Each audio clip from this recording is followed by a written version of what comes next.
ബാത്റൂമിൽ പോകുമ്പോഴും ഫോൺ കൊണ്ടുപോകുന്ന ശീലം പലർക്കുമുണ്ട്. എന്നാൽ ഇത് വലിയ അപകടമാണ്. ഇത്തരം ശീലം നിങ്ങൾക്കുണ്ടെങ്കിൽ ഇത് മാറ്റുന്നതിന് മുമ്പ് നിങ്ങൾ എന്താണ് ചെയ്യുന്നതെന്ന് ശ്രദ്ധിക്കുക.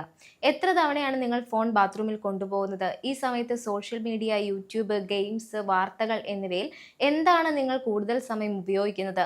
ഫോണില്ലാതെ എത്ര സമയം എടുക്കുന്നു, ഫോണോട് കൂടി എത്ര സമയം എടുക്കുന്നു എന്നതൊക്കെ ഒന്ന് അനലൈസ് ചെയ്യുക.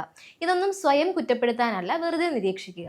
പലരും സത്യസന്ധമായി ഇക്കാര്യം ചിന്തിക്കുമ്പോൾ ഞെട്ടിപ്പോകും എന്നതാണ് സത്യം. ദിവസവും 30 മുതൽ 60 മിനിറ്റ് വരെ ബാത്റൂമിൽ ഫോൺ ഉപയോഗിച്ച് സമയം കളയുന്നു എന്നതായിരിക്കും പലപ്പോഴും ലഭിക്കുന്ന ഒരു ആവറേജ് ടൈം. ഈ തിരിച്ചറിവായിരിക്കണം മാറ്റത്തിലേക്കുള്ള നിങ്ങളുടെ തുടക്കം. ബാത്റൂം ഉപയോഗിക്കുമ്പോൾ ഫോൺ മറ്റൊരു മുറിയിൽ ചാർജ് ചെയ്യാൻ വെക്കുക.